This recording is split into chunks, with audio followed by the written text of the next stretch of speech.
Hello everyone. Today we will begin with Matthew chapter 16. The demand for a sign. The Pharisees and Sadducees came to Jesus and tested him by asking him to show them a sign from heaven. He replied, "When evening comes, you say, 'It will be fair weather, for the sky is red.' And in the morning, 'Today it will be stormy, for the sky is red and overcast.' You know how to interpret the appearance of the sky, but you cannot interpret the signs of the times. A wicked and adulterous generation looks for a sign, but none will be given it except the sign of Jonah." Jesus then left them and went away. The yeast of the Pharisees and Sadducees.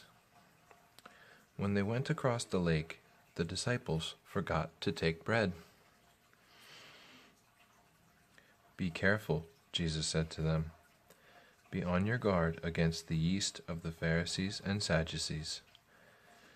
They discussed this among themselves and said, "It is because we did not bring any bread." Aware of their discussion, Jesus asked, "You of little faith, why are you talking amongst yourselves about having no bread? Do you still not understand? Don't you remember the 5 loaves for the 5,000, and how many basketfuls you gathered? Or the 7 loaves for the 4,000, and how many basketfuls you gathered? How is it you do not understand that I was not talking to you about bread? But be on your guard against the yeast of the Pharisees and Sadducees." Then they understood he was not telling them to guard against the yeast used in bread, but against the teachings of the Pharisees and Sadducees. Peter declares that Jesus is the Messiah.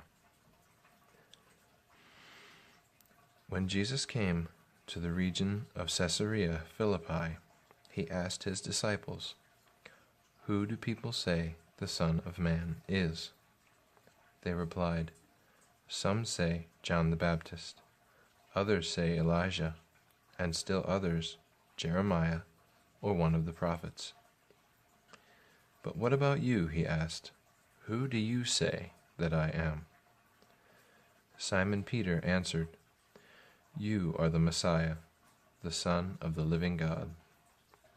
Jesus replied, "Blessed are you, Simon, son of Jonah, for this was not revealed to you by flesh and blood, but by my Father in heaven.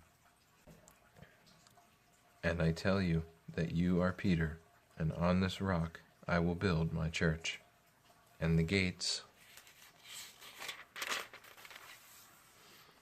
of Hades will not overcome it. I will give you the keys of the kingdom of heaven. Whatever you bind on earth will be bound in heaven, and whatever you loose on earth will be loosed in heaven." Then he ordered his disciples not to tell anyone that he was the Messiah. Jesus predicts his death.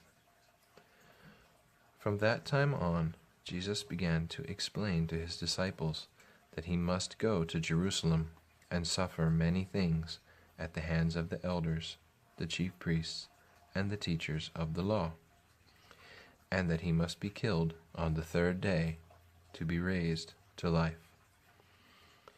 Peter took him aside and began to rebuke him. "Never, Lord," he said, "this shall never happen to you." Jesus turned and said to Peter, "Get behind me, Satan. You are a stumbling block to me. You do not have in mind the concerns of God, but merely human concerns." Then Jesus said to his disciples, "Whoever wants to be my disciple must deny themselves and take up their cross and follow me.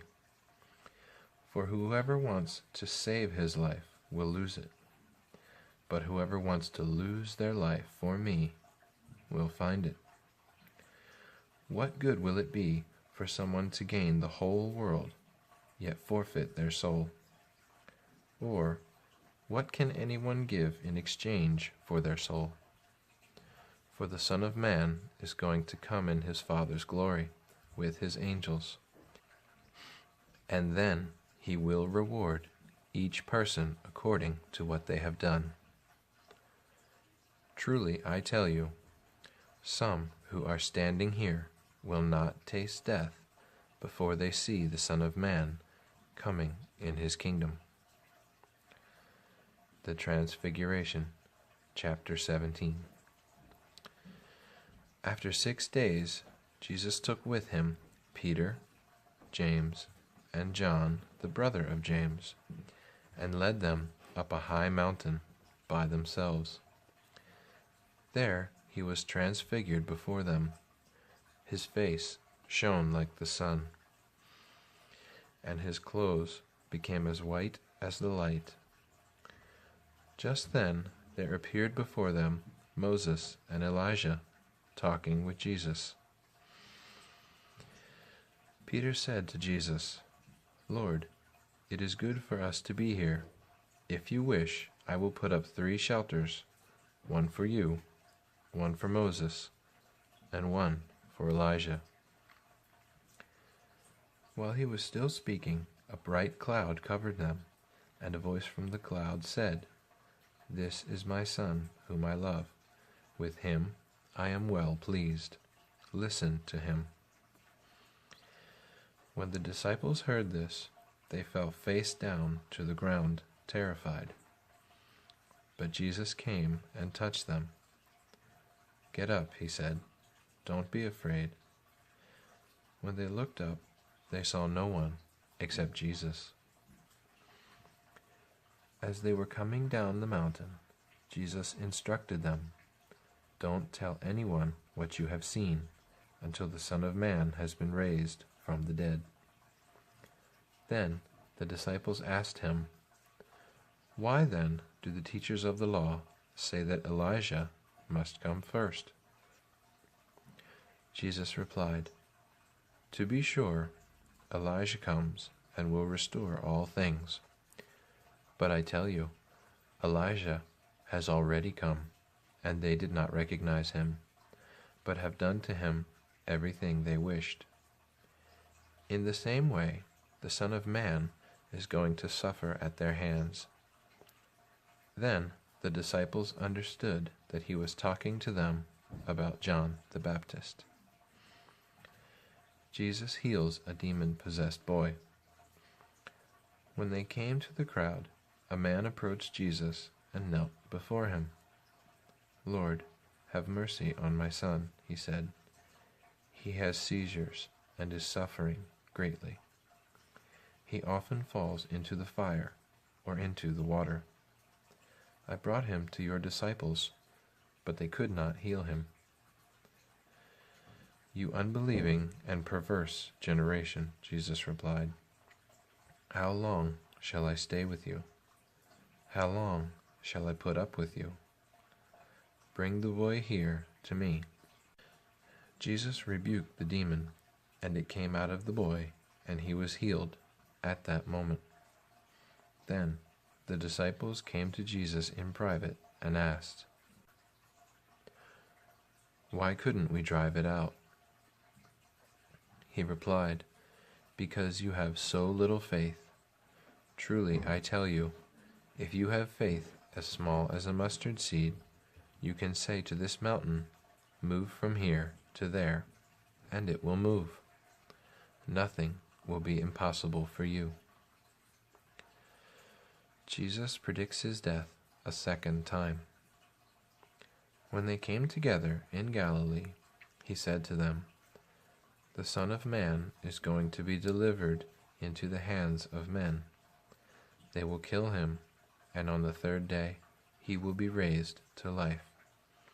And the disciples were filled with grief. The temple tax. After Jesus and his disciples arrived in Capernaum, the collectors of the 2 drachma temple tax came to Peter and asked, "Doesn't your teacher pay the temple tax?" "Yes, he does," he replied. When Peter came into the house, Jesus was the first to speak. "What do you think, Simon?" he asked. "From whom do the kings of the earth collect duty and taxes? From their own children or from the others?" "From others," Peter answered.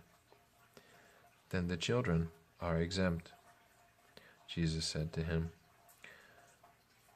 "But so that we may not cause offense,